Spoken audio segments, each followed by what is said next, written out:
Welcome, and thanks for joining me today on Mortgage Manager Playbook, a podcast for sales leaders who want to improve their team's sales performance and originate more loans. I'm Pat Sherlock, your host. Today's topic is an important one, solving the process gaps in your workflow. I have the perfect expert, Suha Zehl. Suha Zehl is the founder and managing director at Z Technologies. She's had a long history in mortgage lending, in addition to the fintech world. Hi, Suha. Thank you so much for having me. Well, I'm excited about this topic, but let's start from the beginning. Like, how did you get into the world of mortgage banking? Well, I didn't wake up one day and say, I want to be in mortgage like everybody else. I kind of fell into it. I had been living overseas for a while. And when I got back to the US after 9/11, it was very hard to find a job. It was very hard to get interviewed, even with a name like Suha and having lived in the Middle East for a while. And so I actually signed up with a placement agency, Ronstad, and they sent me on a couple of placements. And the third one happened to be with a mortgage startup company. And the rest is history. The rest is history. Well, hey, we're glad that you're in our business because, again, I think you share some important insights to our world. So talk about, since you've had a consulting firm for a while, you obviously have been in lenders, but talk about some of the challenges that you see that lenders may not be addressing that should be addressing. I think a lot of times, especially after the right sizing, quote unquote, that took place in the last 12, 18 months, I think a lot of lenders are focusing on how do I get more efficient? How do I get more production? And not focusing on improving the customer experience. And so there's that balance that's happening, and they're just focusing, many, I shouldn't say all of them, but many are focusing on that bottom line and not realizing that if you don't take care of your employees and you don't take care of the tools that they have, that's going to impact the customer experience. And so it kind of like comes full circle. So they did the right sizing. People are doing more with less, but they're not that happy. And so you create that dynamic, and all of a sudden your workflow is not really optimized, and you start to find gaps that you need to solve. And I think as lenders begin to approach this, especially with like artificial intelligence and how big that has become, if you're not staying on top of things, you're going to continue to fall behind. And many lenders are not like the Loan Depots and the Quickens, where they have a huge technology team behind them to support them. And so that's where it becomes kind of a regression and a difficult, challenging situation for them. Well, you've hit on all my favorite topics, and it's staying on top of things and moving forward versus reliving the past. So talk about, since we're relatively close to 2025, what are some of the things that you think will become really hot issues and hot topics? I think for certain, if you're not looking at artificial intelligence and how you're going to implement that into your organization, you are going to be left behind. I mean, there's a lot of fear of the unknown. There's a lot of fear of, how is this going to impact me? Am I going to lose my job? And fear holds people back. And so you become resistant to change. And so one of the things that organizations really should be focusing on and looking forward towards in 2025 is beginning to set up the framework. Because you can't just turn it on. There's a lot of legwork that has to happen before you become kind of AI mature. And a lot of it begins with your data. And so you have to start looking, do I have the right data? Because remember, artificial intelligence is learning from the data that you have. And so if you have sick data or bad data, that's going to lead into bad AI. And there's no escaping it. We are moving into the AI evolution.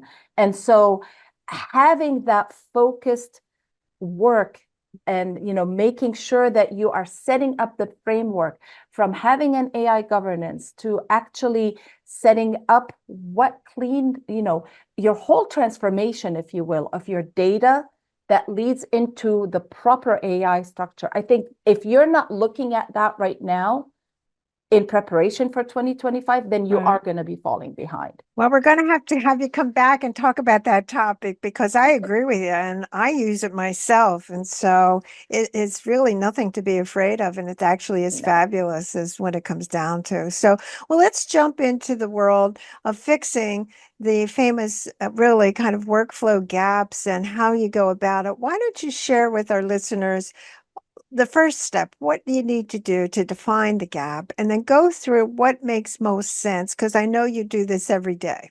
First, you have to start with knowing what you know and knowing what you don't know. And what I mean by that is you basically have to lay the foundation. Do you understand how your workflow works? Do you know what happens when you get a lead from here? And how does it go? So your workflow is mimicking your customer journey. And so knowing the ins and outs and understanding where there may be roadblocks, where there may be bottlenecks in that workflow is critical to be able to unravel the mystery and be able to tell, okay, I see this gap here and I need to find a solution for it. So you take a step back, and I mean, I've done this with clients. We fill out a conference room with yellow, big Post-its, and we write. It's not a SWOT analysis. It's actually an analysis, seeing if they understand what that workflow journey is, and then putting the customer, whether it's the employee or your actual borrower, in that journey to see where are you running into issues. So that would be really your starting step, is understanding what you know and what you don't know. So let me ask this question before we hear about step 2, but step 1, how many leaders actually understand their workflow? I mean, to be honest about it. So the frontline managers, those who are actually, doing the work right there, they understand it, but a lot of times we've always done it this way. And so they don't think of, is there a better way to do it? And that's that was going to be the next step. Step 2 is, once you know what your workflow is, how do you start improving it? Because you may not have a gap, but you may have an inefficiency.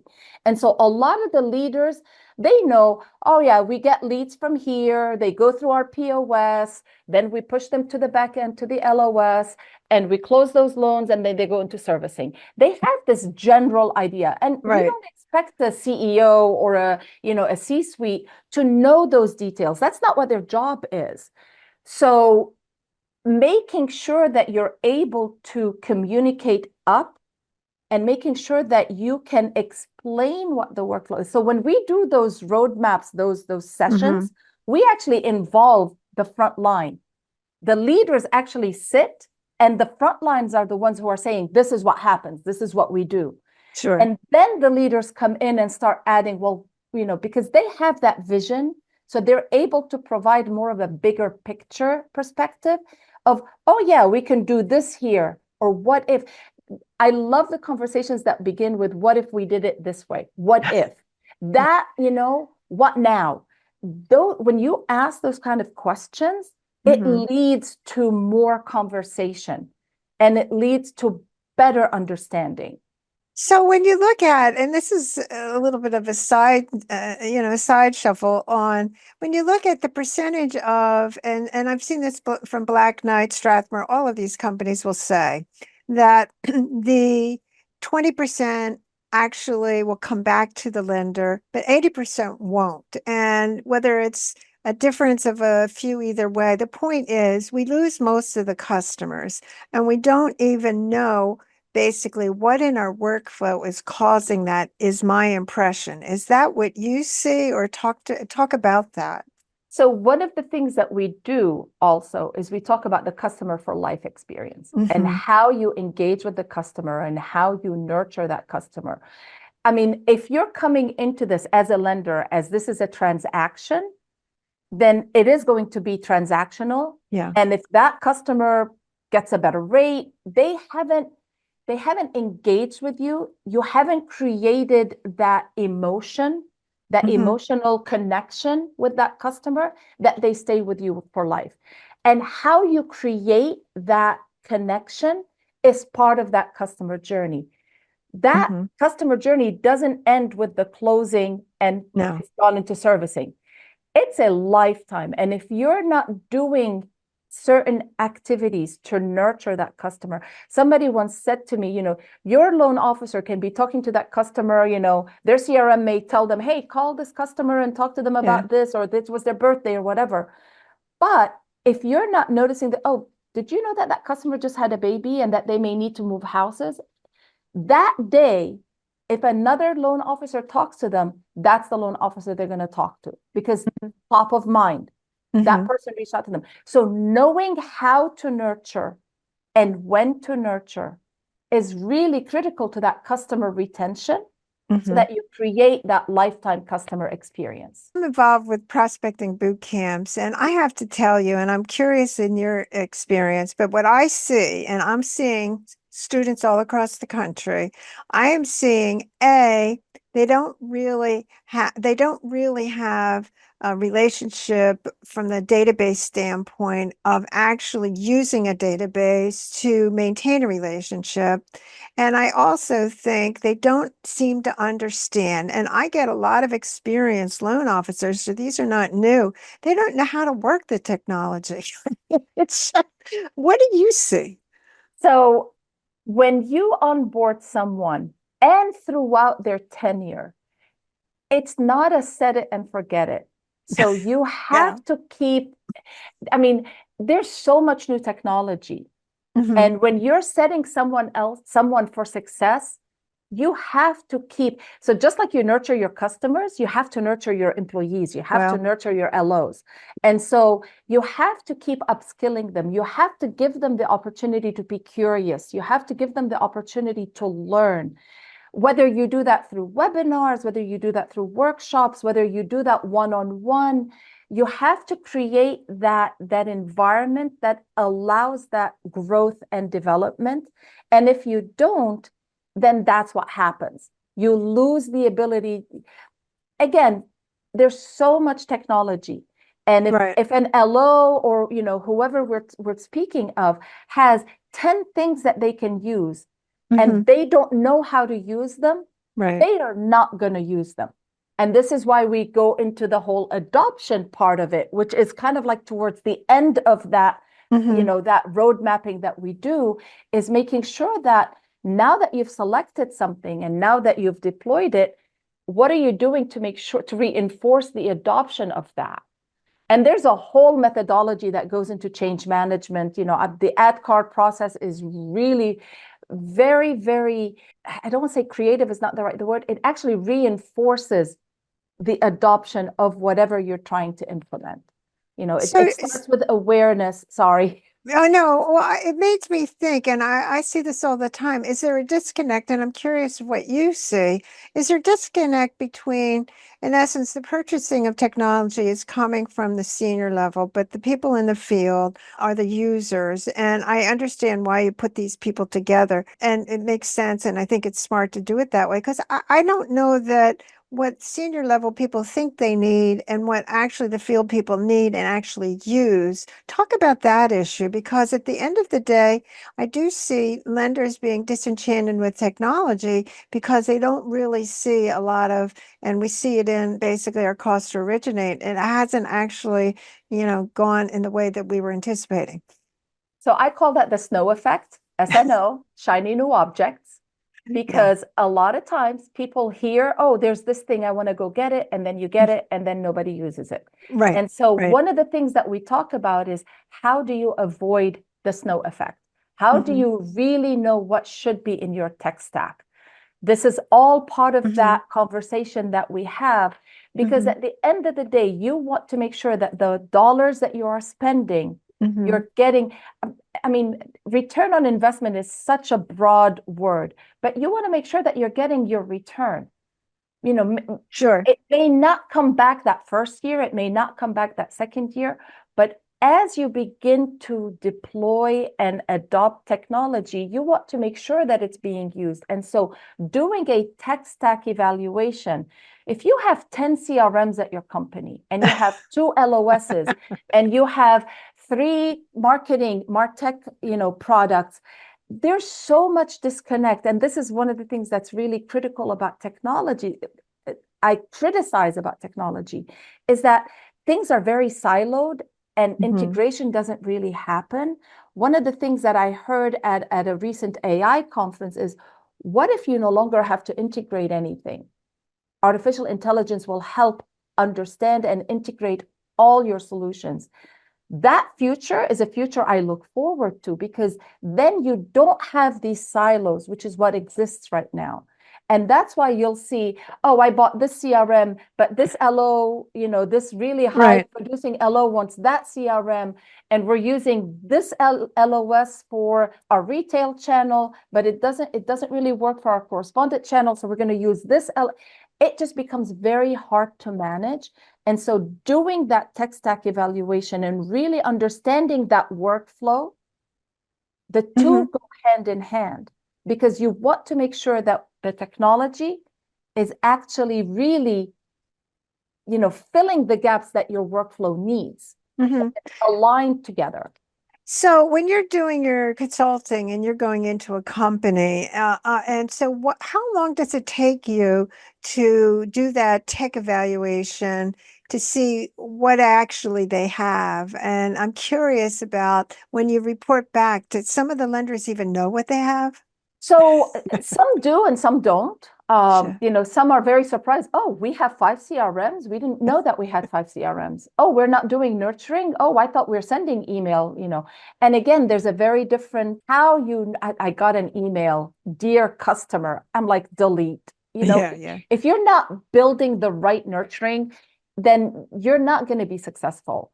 So the actual, when we do the discovery, that's probably 2 to 3 weeks. Okay. It's not every day. I like to be on site, at least in the beginning, and then at the end, a couple of days. And then we can do everything else, through like a Zoom meeting like this, where we can meet. But I think it's very important to get everybody together in a room at the beginning, and then you meet with the individual departments. So you've got that big picture for everyone, then you meet with the individuals, and then you come back at the end to do the presentation and provide the feedback and the reporting that you're going to be, the deliverable that you're giving them. So what is the typical reasons that you see when they come to you? In other words, let's say, what is it, the trigger point that their cost to originate is so wild, or is it, what is it that normally, when this whole, let's really now look at our tech stack and see what it actually does, what really triggers that? One may be, why is it taking us 17 days to go through an underwriting? Why are we touching this file 20 times? So they start to see these gaps, these roadblocks, these challenges, but they don't know how to get their hands around it. And the other piece is, because of that right sizing, their staff is focused on production. They don't really have the time to sit back and say, oh, let's spend 3 weeks doing an evaluation of our tech stack and what's working and what's not working. So it's really a combination of both, but it really starts with something a lot of times is innocuous. It's like, hey, I heard from Sheila that, this file took 17 days to underwrite, and they had to go and follow up on document. So they start to hear these rumblings, if you will. And they're like, we really need to better understand what's going on. We really need to get a better handle. And again, a lot of smaller and medium-sized lenders don't have a large tech team that can support that kind of discovery.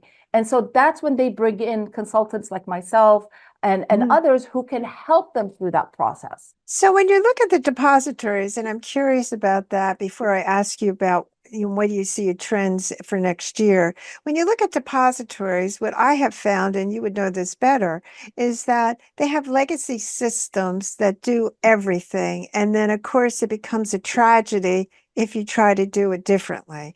So, what do you see in that realm that the legacy systems, they typically are bank-wide systems and not specific enough and certainly aren't new enough, that's for sure. So, what do you normally see? What happens is that there's a lot of band-aiding in those systems to allow them to do Yeah, what they need to do. And the effect of that is you start to get these kind of like spaghetti band-aids that, kind of like contradict each other. right, Kind of right. like, this does, and it makes the process go longer. The employees have to jump through so many hoops to get something Hmm. done. So when you're looking at legacy systems, and especially for depositories and banks, the mortgage system needs to obviously go upstream into the banking systems, but the mortgage system is very specific. It has a very specific function. And so being able to provide recommendations of, in this aspect, this may be a better environment to be in than using those legacy system, and kind of like decoupling of everything so that you can actually see where there's that jamming happening. Because you're right, legacy systems are built on old technology. As we try to add security, that adds a very complex level of programming and development. As you add all the different ancillary functionalities that we have now, Hmm. work number, Freddie and Fannie DULPA, getting your fees, smart fees, doing credit reporting. And God, don't get me started on, when we're changing to the buy merge in 2025, that's a whole other Hmm. dilemma that's going to happen to the industry. There's so much going on. And so being able to say, this is a legacy system, this is the function where it needs to be, but here in mortgage, I need to be a little bit more flexible.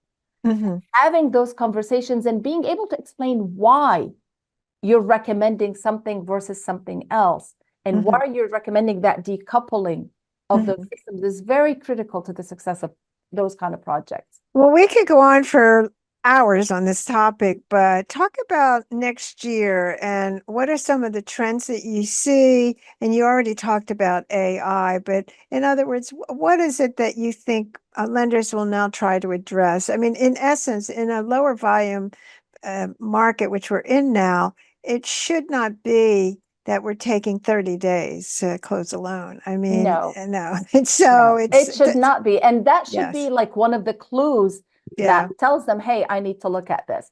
yeah, So, some of the things that they should be looking out for is, and AI is not the answer for everything. I sure. know we're in the AI age, but it's not good. Technology is a proponent. It's not the solution. It's the way that allows you to solve your problem, but it's Hmm. not the solution itself. Right. And so understanding that and looking at it and saying, I need this. I can add this here. I mean, one of the biggest things, as from a diversity perspective, if you look at it, we have a lot of borrowers, a lot of customers. English is not their first language. And Yeah. so the whole education process, the whole proficiency of understanding the Hmm. documents, of how you're going to explain that, being in the communities, making sure that your Hmm. LOs are entrenched in the communities and they actually are dealing with the customers on a one-to-one basis, making sure that you're creating a hyper-personal experience for those customers. Hmm. Those are really the things that lenders need to be focused on. Yeah. I mean, we said this last year when the production, when production started to go down. This is the time to evaluate your technology. This is the Hmm. time for you to say, I need to do something about what I currently have. This is the time to take that evaluation and start to do things. Technology costs are high, and not everybody can change everything at the same time. And Right. so as you look forward to 2025 and 2026, you need to be aware of what changes are happening. For Hmm. example, the buy merge credit score that we're Hmm. going to have to move to. What do I need to do now to be ready for that later?